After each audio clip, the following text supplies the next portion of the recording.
Hi friend, तमन्ना technical institute में आपका स्वागत है। हम फिर से नया वीडियो लेके आ गए हैं। आज के वीडियो में हम देखेंगे कंप्रेसर के बारे में। अगर आपका कंप्रेसर खराब हो चुका है तो कौन सी चीज़ों की वजह से खराब होता है और क्या क्या स्टेप दिखाएगा, उसमें क्या क्या फॉल्ट दिखाएगा, तो हमें पता चलेगा कि हमारा कंप्रेसर खराब हो चुका है। इसके बारे में आप जानेंगे, फुल इन्फॉर्मेशन लगेगा। अगर आप हमारे चैनल पर नए, प्लीज़ चैनल को सब्सक्राइब करें, वीडियो को लाइक करें और ये वीडियो को ज़्यादा से ज़्यादा शेयर करें, इसके बारे में दूसरों को इन्फॉर्मेशन मिल सके। तो सबसे पहले मैं आपको बता दूं, जब भी आप गैस सर्च करते हो, कभी भी किसी भी कारण से, ज़्यादातर इसके फ्रिज में जो हमारा जो रेफ्रिजरेटर होता है, फ्रिज के अंदर क्या होता है, उसमें रिजल्ट नहीं मिलता। तो कंप्रेसर की प्रॉब्लम होने की वजह से ये चीज़ें होती है। तो कौन सी चीज़ें वो होती है, प्रॉब्लम में होती है, उसका सॉल्यूशन कैसे करना और हम कैसे पता चलेगा कि हमारा कंप्रेसर खराब है। जैसे आपके घर में समझिए कि फ्रिज है और फ्रिज कंप्रेसर चला गया है। अगर टेक्नीशियन कोई आपको बता रहा है तो उसमें क्या कौन से प्रकार का प्रॉब्लम है, क्या एम्पियर ज़्यादा ले रहा है, उसका पंपिंग कम है, क्या है, वो उसकी इन्फॉर्मेशन आज हम इस वीडियो में आपको बता देंगे। तो आपको मैं 5 स्टेप बताऊंगा। अगर आपको 5 स्टेप ये याद रह गए, आपको पता चल गया, तो आपको किसी भी फ्रिज का या एसी कूलर का या डी फ्री के कंप्रेसर के बारे में फुल इन्फॉर्मेशन ले सकते, यानी आपको पता चल जाएगा कि प्रॉब्लम कंप्रेसर में क्या है और उसका सॉल्यूशन आपको क्या करना है। तो उसके लिए आपको आपके पास क्या है, 3 से 4 चीजें होनी चाहिए, जिससे आपको पता चल जाएगा कि आपके कंप्रेसर में क्या क्या प्रॉब्लम हो सकती है। तो आपको सबसे पहला कंप्रेसर होना चाहिए, जो हमें चेक करना है वो। उसके बाद आपको हमारा जो प्रेशर गेज होता है, जो हम गैस सर्च करने के लिए जो गेज का यूज करते हैं, वो प्रेशर गेज का हमारे पास होना चाहिए। और उसके बाद क्लैंप मीटर या आपके पास मल्टीमीटर होगा फिर भी चलेगा। तो वो चीज़ आपके पास, ये 3-4 चीज़ें आपके पास होगी, तो आप कंप्रेसर की फुल चेकिंग या टेस्टिंग कर सकोगे कि हमारे कंप्रेसर में क्या प्रॉब्लम है। ज़्यादातर टेक्नीशियन भाइयों को ऐसी प्रॉब्लम है आती है। समझिए गैस सर्च किया, उसके बाद क्या होता है, कंप्रेसर में फ्रिज में रिजल्ट ही नहीं मिलता, यानी ठंडा की बिल्कुल नहीं कर रहा, और कर रहा है तो बहुत कम कर रहा है। तो ज़्यादातर टेक्नीशियन पे क्या करते, दूसरी चीज़ों को टेस्टिंग करते हैं, लेकिन उनको कंप्रेसर के बारे में इन्फॉर्मेशन नहीं होती कि कंप्रेसर में भी प्रॉब्लम हो सकती है। तो कंप्रेसर में कौन सी प्रॉब्लम होती है, उसके बारे में आप देखेंगे। तो सबसे पहले है वाइंडिंग टेस्टिंग। ये 5 जो हमारे स्टेप है, सबसे पहला जो ये लिखा हुआ है कि फ्रिज के कंप्रेसर की फाइनल टेस्टिंग, यानी ये फाइनल टेस्टिंग आप कर लोगे तो आपको पता चलेगा हमें कंप्रेसर चेंज करना है कि या इसको कुछ करना है, जैसे कि रिले चेंज करनी है, क्या चेंज करना है, वो ये 5 स्टेप के बारे में इन्फॉर्मेशन आपको पता चल जाएगा। तो सबसे पहला जो हमारा स्टेप है winding testing, body earth testing, तीसरा स्टेप है पंपिंग टेस्टिंग, चौथा है एम्पियर टेस्टिंग और 5वां है हमारा ऑयल टेस्टिंग। ये 5 चीजें प्रॉब्लम है। तो अमुक अमुक प्रॉब्लम ऐसी होगी जिसमें हमें कंप्रेसर चेंज करना पड़ेगा, और अमुक जो प्रॉब्लम है उसका सॉल्यूशन हो सकता है। तो सबसे पहले हम देखेंगे वाइंडिंग टेस्टिंग। वाइंडिंग का टेस्टिंग कैसे करते हैं, ठीक है। तो आपको मैं बता दूं कि सबसे पहले आपको करना क्या है। तो कंप्रेसर जो होता है हमारे पास, तो कंप्रेसर के ऊपर 3 टर्मिनल दिए होते हैं। कितने दिए होते हैं? 3 टर्मिनल। आपने देखा होगा, ये हमारा कंप्रेसर मैंने जोड़ा हुआ है, जो हमारा सेमी हार्मेटिक जो हमारा कंप्रेसर होता है, रेसिप्रोकेटिंग, उसकी ये 3 लाइन है। एक सक्शन लाइन है, ये चार्जिंग लाइन है, वो ये डिस्चार्ज लाइन है, ठीक है। अब कंप्रेसर के ऊपर आपने देखा होगा जहाँ हम रिले लगाते, टेक्नीशियन भाई को इसकी इन्फॉर्मेशन होगी, जो हम जहाँ पे हम रिले और ऑयल भी जहाँ पे लगाते, उस चीज को हम क्या कहते हैं, टर्मिनल कहते हैं। और टर्मिनल कौन से होते हैं, इसके बारे में मैं आपको बता दूं, CSR, जैसे कॉमन स्टार्ट और रनिंग। जो मैं आपको जो कंप्रेसर के बारे में इन्फॉर्मेशन दे रहा हूँ, वो नॉन इन्वर्टर में जो हमारा कंप्रेसर आता है। नॉन इन्वर्टर का मतलब है कि अगर हम कंप्रेसर को डायरेक्ट स्टार्ट करना है तो कर सकते हैं, जैसे जो AC सप्लाई पे जो हमारा कंप्रेसर काम करता है। जबकि DC कंप्रेसर जो हमारा होता है, वो क्या होता है, PCB से हमारा जो DC पावर आता है, उसके बाद ही हमारा स्टार्ट होगा, उसका पंपिंग कम ज्यादा होगा। जबकि हमारा ये जो नॉन इन्वर्टर जो कंप्रेसर एक बार स्टार्ट हो गया तो उसका स्पीड जो रेगुलर उतनी ही रहेगी। तो सबसे पहले हमें देखना वाइंडिंग टेस्टिंग। तो वाइंडिंग टेस्टिंग तो आपने देखा हो, कंप्रेसर के अंदर क्या होता है, कंप्रेसर के जो अंदर की साइड में कौन सी चीजें आती है, तो पिस्टन होता है, ऑयल भरा हुआ होता है, अंदर वाइंडिंग दिया होता है, और पिस्टन को क्या करता है, अप डाउन वो वाइंडिंग करता है। जब भी हम उसको पावर देते हैं, जब भी हम कंप्रेसर को स्टार्ट करते हैं, तो उसका प्रेशर बनाने वाला पिस्टन प्रेशर बनाता है और मोटर इसको पावर देती है। और समझिएगा, मोटर पावर देती है तब कंप्रेसर तुम्हारा स्टार्ट नहीं हो रहा। तो सबसे पहले हमें चेक क्या करना है, वाइंडिंग टेस्टिंग। तो वाइंडिंग टेस्टिंग कैसे कर सकते हैं, तो मैं आपको क्लैंप मीटर मेरे पास है, मैं आपको ये क्लैंप मीटर भी हमने दौरा हुआ, लेकिन मैं आपको लाइव में समझा देता हूँ, तो समझिए कि कैसे आपको चेक करना है। तो आपको सबसे पहले ये क्लैंप मीटर ले लेना है, और इसके 2 केबल होते हैं, ठीक है। ये 2 केबल है, और यहाँ पे लिखा हुआ है, आप देख सकते होंगे कि यहाँ पे ऑफ लिखा हुआ। तो हमें क्या करना है, ये टर्मिनल की कंटिन्यूटी चेक करनी है, कंप्रेसर की, यानी मोटर की, जो अंदर मोटर दी हुई होती है कंप्रेसर की, उसके हम कंटिन्यूटी चेक करेंगे। अगर कंटिन्यूटी कंप्लीट आ रही है, इसका मतलब कि हमारा जो अंदर का जो वाइंडिंग है वो कंप्लीट है। तो हमें चेक कैसे करता है, तो सबसे पहले क्लैंप मीटर हमें ले लेना है, ये दोनों केबल को ले लेना है।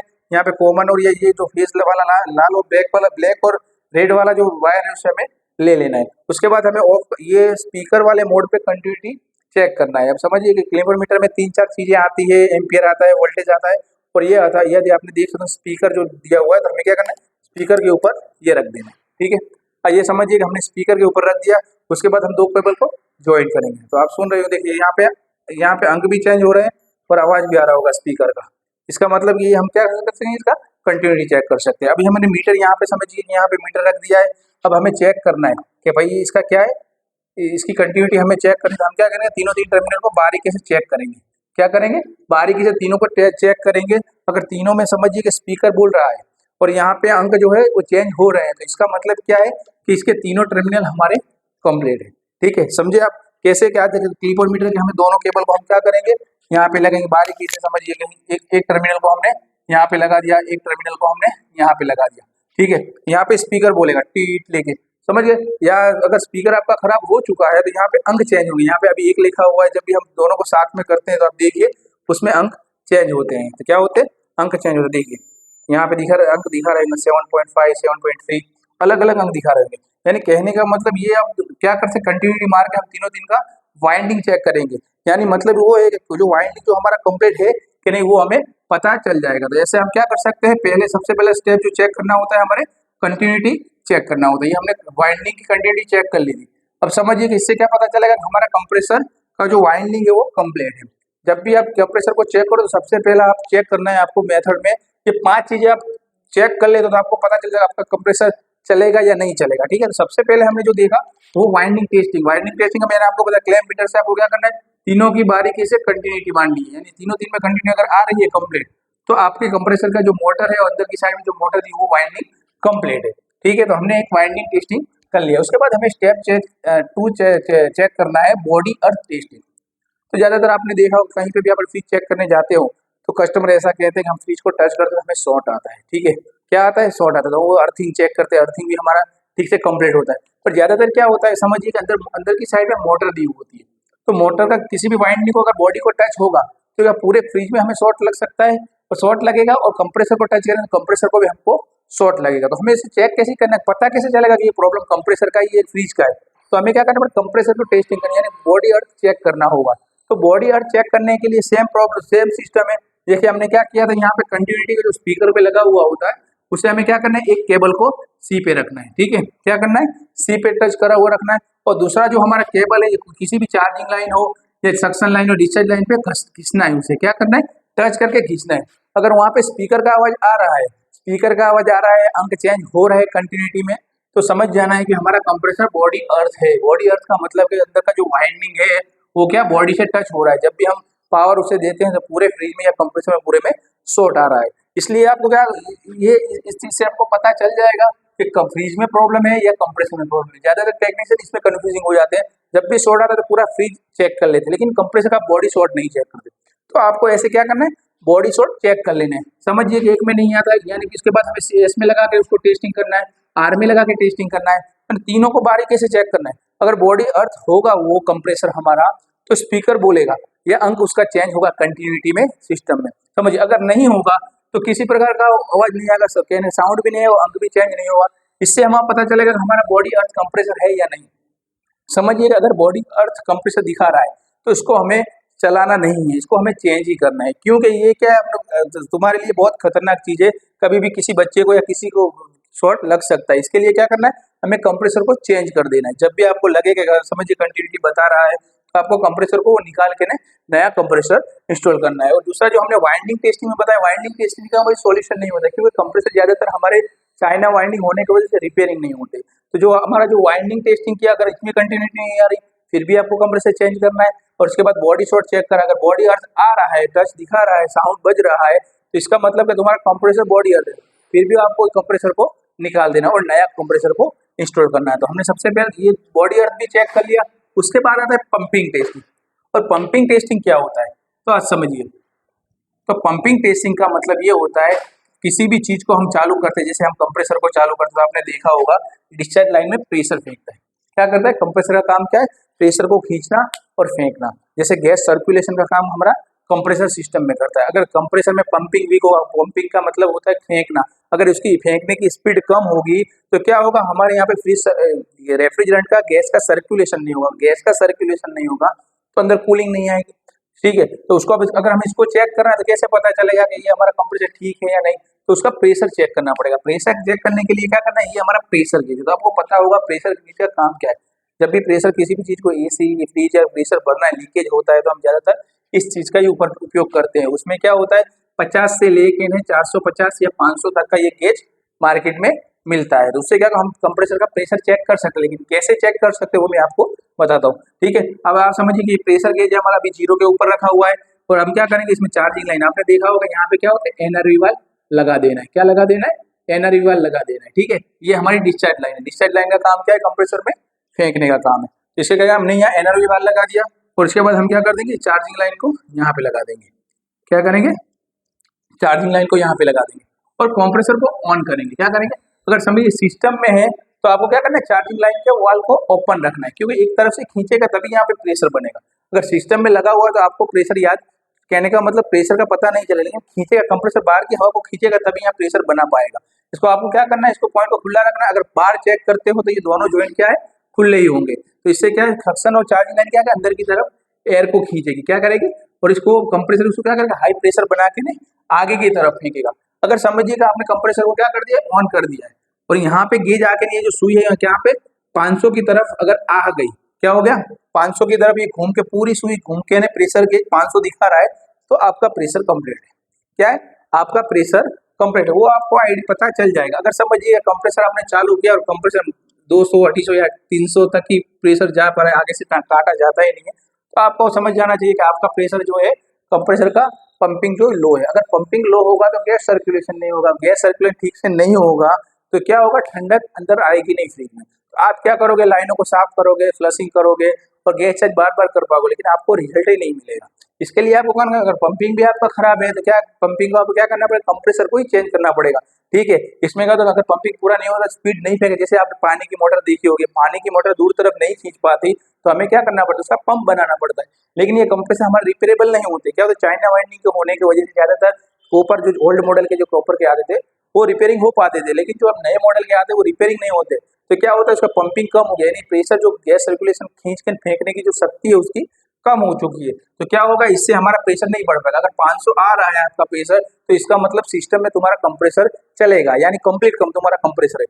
अगर 500 प्रेशर कंप्रेसर में नहीं आ रहा तो इसका मतलब तुम्हारा कंप्रेसर खराब है, यानी पंपिंग वीक है, तो ये कंप्रेसर आपको चेंज करना पड़ेगा। तो ये हमारा जो स्टेप है वो 3 है, यानी हमें 5 स्टेप देखने हैं। अगर 5 स्टेप में अगर कंप्लीट पांचों स्टेप में प्रॉब्लम में आ रही है तो आपको कंप्रेसर चेंज करना ही पड़ेगा और आपको रिजल्ट मिल जाएगा। जो प्रॉब्लम में आती है ज्यादातर डी फ्रिजों में, कहने का मतलब वीसी कूलर में, डबल डोर के फ्रिज में, ये प्रॉब्लम की वजह से कस्टमर जो टेक्नीशियन होते हैं बहुत हैरान होते हैं। लेकिन आपको पूरी इन्फॉर्मेशन ना होने की वजह से क्या होता है, कंप्रेसर तो चेक करते नहीं, ज्यादातर क्या करते हैं, कंडेंसर की तरफ जाते, कूलिंग कॉइल की तरफ जाते, कैपिलरी की तरफ जाते, फिल्टर की तरफ जाते, मैकेनिकल सब पार्ट्स को चेंज भी कर देते।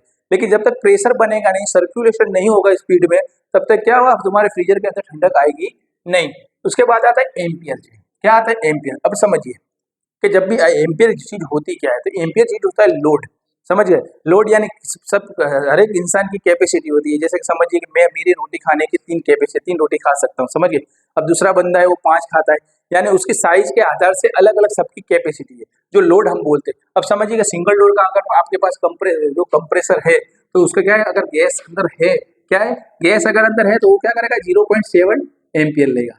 क्या लेगा? 0.7 0.8 एम्पियर लेगा, यानी तब तक तुम्हारा कंप्रेसर कंप्लीट है। अगर समझिए कि इससे ज्यादा एम्पियर ले रहा है, एक से ज्यादा या 2.5 1.5 से ज्यादा एम्पियर ले रहा है, तो आपका कंप्रेसर क्या होता है, जो अंदर का वाइंडिंग है वो हीट मार रहा है। क्या हो रहा है?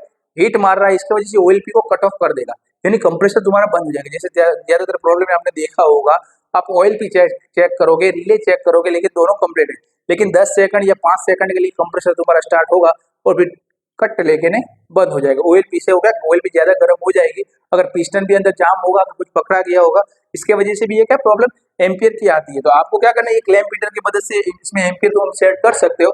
देखिए ये भी मैं आपको बता दूं, यहाँ पे ए लिखा हुआ, तो आपको क्या करना है, एम्पियर लगा करके किसी भी 2 केबल को यहाँ पे क्या करते हैं हम, समझिए कि यहाँ पे फेज और न्यूट्रन देंगे। यहाँ क्या है, फेज और न्यूट्रन से हम क्या करेंगे, इसको स्टार्ट करेंगे। ये कंप्रेसर को 230 वोल्ट हम देंगे इसी सप्लाई, कंप्रेसर हमारा चालू हो जाएगा। तो हमें क्या करना है, किसी भी एक केबल में कंटिन्यूटी यहाँ पे एम्पियर लगा के हमें क्या कर देना है, यहाँ पे रख देना है और इसका एम्पियर चेक कर लेना। तो एम्पियर अगर ज्यादा आ रहे हैं और कंप्रेसर ट्रिप हो ही जाएगा, आपको पता चल ही जाएगा। ज्यादा कंप्रेसर एम्पियर ज्यादा लेता होगा तो कंप्रेसर चलेगा ही नहीं, कंप्रेसर तुरंत ही ट्रिप हो जाएगा। तो आपको पता चल जाएगा, वो कंडीशन में क्या है, आपका कंप्रेसर खराब है, यानी एम्पेयर ज्यादा ले रहा है, जो लिमिट से ज्यादा एवरेज जो इसकी मैक्सिमम है ना, वो ज्यादातर कंप्रेसर के ऊपर भी लिखा हुआ होता है। आप डीप फ्रीज हो, विस्सी कूलर हो, एसी हो, जितने भी रेफ्रिजरेशन की जो कूलिंग सिस्टम में आती है, सब में उस कंप्रेसर के ऊपर भी लिखा हुआ होता है कि कितना एम्पेयर लेगा रेफ्रिजरेंट के साथ। और रेफ्रिजरेंट के अगर रेफ्रिजरेंट निकल जाता है, जैसे हम एसी के एग्जांपल में आपको समझा दूं कि समझिए कि अगर आपका एसी 7 से 8 क्या ले रहा है, एम्पियर ले रहा है, रनिंग में कंप्लीट है आपका एसी, तो एसी क्या है 7 से 8 एम्पियर ले रहा है। अगर 4 से 3 एम्पियर लेगा तो समझ जाना है कि आपके सिस्टम में गैस नहीं है, ठीक है। अगर समझिए इससे भी विपरीत हम देखेंगे कि 15 ले रहा है, 20 एम्पियर ले रहा है, तो क्या करें, एक बार आपको कैपेसिटर चेंज करके चेक कर लेना है, ठीक है। कैपेसिटर डाल के हम स्टार्टिंग जो हमारा जो रनिंग और स्टार्टिंग कैपेसिटर होता है उसको डाल को हम एक बार एसी में आउटडोर में चेक कर लेंगे। अगर नया कैपेसिटर डालने के लिए भी इसके बाद भी अगर इतना एम्पियर ले रहा है, इसका मतलब अंदर का जो वाइंडिंग है, वाइंडिंग हीट मार रहा है और जो हमारा अंदर की सिस्टम जाम हो चुकी है। इसके लिए क्या पिस्टन ऊपर और नीचे नहीं हो रहा है, इसी ये वो अंदाजे से हमें पता चल जाता है कि तुम्हारा कंप्रेसर खराब है। वो कंडीशन में भी आपको क्या करना है, कंप्रेसर को चेंज करना है, ठीक है। एक तो हमने वाइंडिंग टेस्टिंग किया, जो हमारा टर्मिनल, कहने का मतलब जो टर्मिनल होता है कंटिन्यूटी लगानी है। उसके बाद बॉडी शॉर्ट, हमें बॉडी अर्थ है कि नहीं, शॉर्ट आ रहा है फ्रिज में, वो चेक करना है। वो कंडीशन में भी हमारा कंप्रेसर नहीं चलेगा। पंपिंग, मैंने आपको बताया जो प्रेशर प्रेशर कितना लगा रहा है, वो प्रेशर भी हमें चेक करना है। उसके बाद एम्पियर, तो एम्पियर लोड भी हमें चेक करना है। लोड अगर ज्यादा लेगा तो ऑयल पीछे वो जल्दी ट्रिप हो जाएगा, क्योंकि अंदर क्या होगा, उसकी क्या प्रॉब्लम है, वाइंडिंग हीट हो रहा होगा या पिस्टन जाम घूम रहा होगा, इसके लिए प्रॉब्लम आती है। उसके बाद लास्ट जो हमारा स्टेप आता है वो ऑयल टेस्टिंग है। तो ज्यादातर आपने देखा होगा फ्रिज जो कंप्रेसर जो हमारा होता है वो क्या होता है, आधे आधे जितना ऑयल भरा हुआ होता है, ठीक है। तो अलग अलग गैस में, अलग अलग कंप्रेसर में अलग अलग ऑयल का यूज किया हुआ होता है। अब आपको क्या करना है, ऑयल चेक करने के लिए क्या कर सकते हैं, तो आपको कंप्रेसर को एक तरफ उल्टा कर देना है, ठीक है। और किसी भी चीज को लेके, बाउल को लेके हमें ऑयल को जमा करना है और ऑयल को लीटर में चेक करना है कितना है। अगर 150 ग्राम से ज्यादा ऑयल लीटर निकल रहा है, 150 ग्राम से ज्यादा, सॉरी, तो क्या है, आपको उसको ऑयल उमेरना है, यानी उसको ऑयल अंदर डालना है, क्योंकि लुब्रिकेंट का काम करता है। जो कंप्रेसर में हमारे पिस्टन विस्टन जो चीजें होती है, ज्यादातर क्या ये प्रॉब्लम कब आती है, जब कंप्रेसर को टेढ़ा कर देते या फ्रिज को टेढ़ा कर देते, पूरा ऑयल क्या होता है, सिस्टम में चल जाता है। इसके लिए जो हमारा जो कंप्रेसर में ऑयल होता है उसका लेवल कम हो जाता है। तो आपको क्या करना है, किसी भी एक लाइन से थोड़ा टेढ़ा करके उसको ऑयल को निकाल के उसको 150 ग्राम, या कहने का मतलब जो भी वहां पे 450 ग्राम या 250 ग्राम को क्या करना है, इसके अंदर ऑयल डाल देना है। ऑयल डालने के लिए क्या करना है आपको, समझिए कि ये क्या खींचने वाली कौन सी लाइन है, तो खींचने वाली सक्शन और चार्जिंग लाइन है। एक पे क्या करना है, अंगूठे को रख देना है, उसको जो किसी भी चीज को हमारे ऑयल को चार्ज करना, उसकी पाइप को वो बाउल में डाल देना है, छोटे या कटोरे या ग्लास के अंदर डाल के ना उसको चालू कर देना है सिस्टम को। पूरा पूरा ऑयल क्या होगा, ग्लास के अंदर से पूरा सिस्टम में खींच लेगा। ऐसे क्या करते हैं आप, गैस का ऑयल चार्ज भी कर सकते हो और ऑयल को बाहर निकल के चेक भी कर सकते हैं। तो ये जो 5 स्टेप दिए हैं, अगर आप 5 स्टेप याद कंप्लीट कर लेते हो और टेस्टिंग कर सकते हो, तो आपकी जितनी भी कंप्रेसर की प्रॉब्लम आती है सब सोल्व हो जाएगी। सिस्टम में आपको रिजल्ट नहीं मिला तो भी सोल्व हो जाएगी। और ज्यादातर प्रॉब्लम में सबसे ज्यादा आने वाली जो प्रॉब्लम होती है वो पंपिंग टेस्टिंग, ये पंपिंग का होता है। और दूसरा होता है जो ये होता है एम्पियर का, ठीक है। बॉडी अर्थ का वो बहुत कम होता है, लेकिन ये दो प्रॉब्लम है जो होती है, दो प्रॉब्लम है, पंपिंग और एम्पियर सबसे ज्यादा होती है। क्योंकि पंपिंग को ज्यादातर टेक्निक्स को आइडिया ही नहीं आता, वो क्या अंगूठा रख के चेक करते हैं। लेकिन आपको क्या करना है, प्रॉपरली प्रेशर गेज लगा के ही चेक करना है। प्रॉपरली गैस, कहने का मतलब प्रेशर गेज लगाओगे, अगर 500 जा रहा है आपका प्रेशर, तो ही आपका कंप्रेसर ठीक है। तो हमारी आप ये इन्फॉर्मेशन आपको कैसी लगी, प्लीज कमेंट करके जरूर बताएं। और ये वीडियो को ज्यादा से ज्यादा शेयर करें, दूसरे भाई को हमारी इन्फॉर्मेशन मिल सके।